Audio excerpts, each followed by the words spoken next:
The Man Behind the Desk, Part 2. Entry 405. I heard the most heart-wrenching sound this morning. It was a cry unlike any I've heard before. A cry of sheer agony and complete pain. I saw someone who looked like a doctor rush by me a half-hour later, followed closely by the maid who was speaking so fast it sounded like gibberish.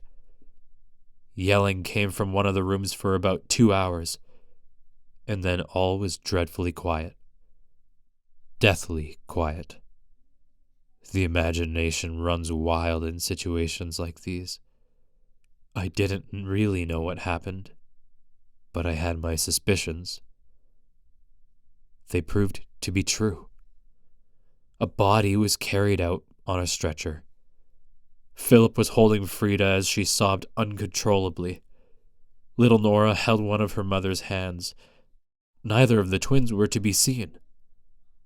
I realized the body had to be one of them. I can tell the difference between the two, but the body was covered by a sheet. I don't know who has passed. Entry 406.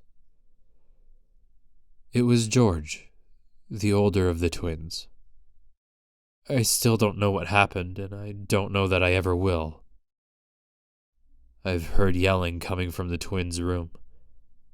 I still haven't seen William. My heart is heavy and my stomach is in knots. I can't imagine how he must feel.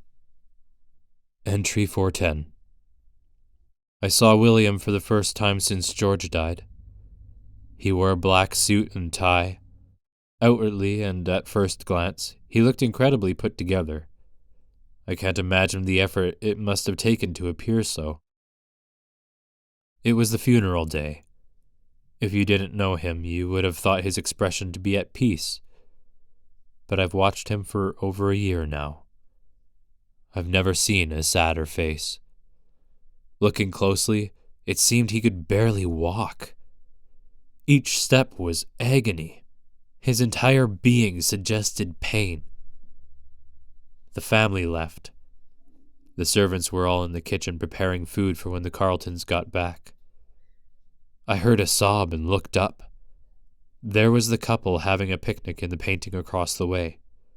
The girl was crying. The man looked up at me.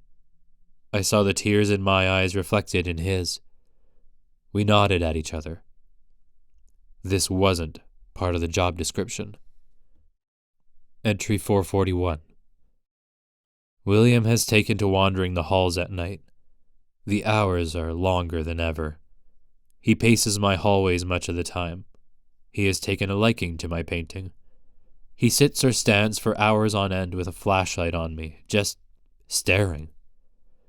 I think he finds some form of comfort in my expression. Maybe it reflects in some way how he feels. It hurts every night now watching him in such pain, unable to do anything to help. I wish this job wasn't mine. Entry 460. I know how William feels. I know because he tells me. He is lonely and empty, as if a piece of him has been torn away. He tells me this every night, every single night. As he speaks, I feel myself wither. It hurts more and more with each midnight confession. I want to speak to him so badly. To tell him it will be all right. To tell him he's not alone. But I can't. It would be breaking my vow of silence. I despise this job. I hope they can find me a replacement soon. I don't know how much more of this I can handle. Every night I watch someone in the deepest pain imaginable, and I am not allowed to do a single thing about it. What is worse, to break a promise, or to sit still in the midst of the darkest depths and do nothing? Entry 478. Last night was the hardest night of my life. He broke.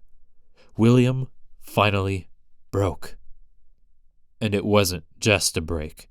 It was as if a million pieces he had been trying to hold together finally fractured completely. One moment he was telling me about a memory of his twin brother, and the next he was sobbing, his head in his hands and his shoulders shaking. He was sitting on the floor rocking back and forth. My heart broke.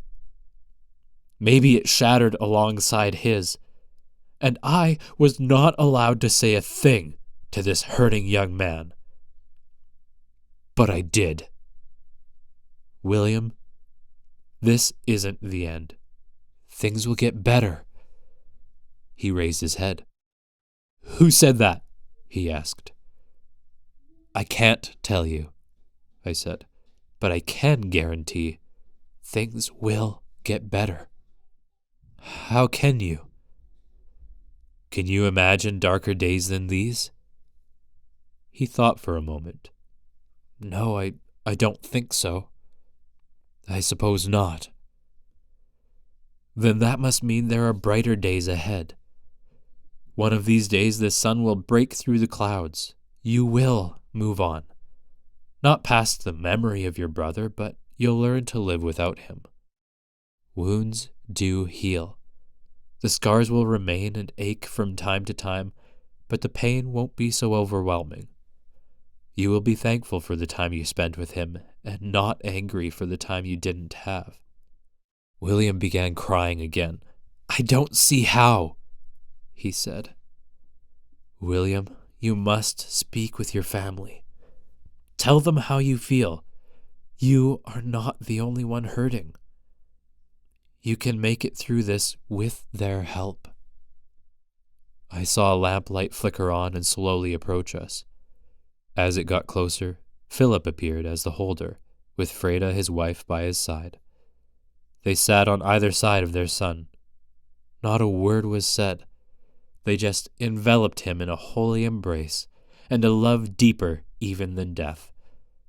They cried together on the floor, and in that moment, wounds began to close and scars began to form. Entry 480. I got fired. I broke my vow of silence. I don't have an ounce of regret. I didn't know disgrace could taste so sweet. Thankfully, they granted my wish to work for just one more day. I took the opportunity and didn't move from the desk the whole day. 24 hours straight.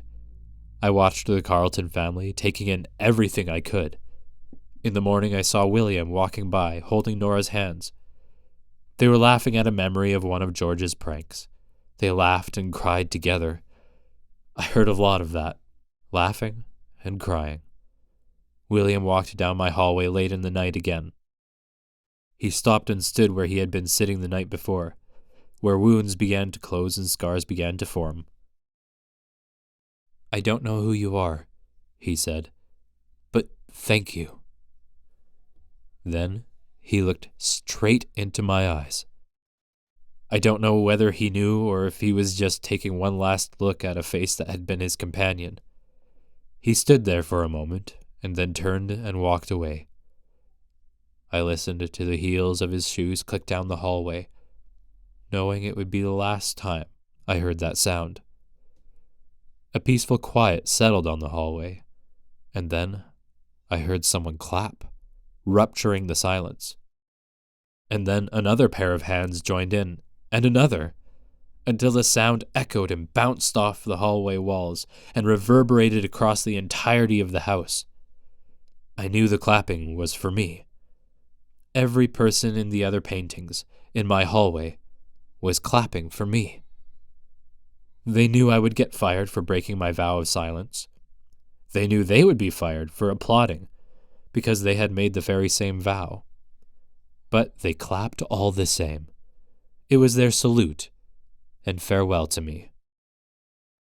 All was once again quiet by the time the Carltons and their servants arrived in the hallway. The paintings were still, as they should be.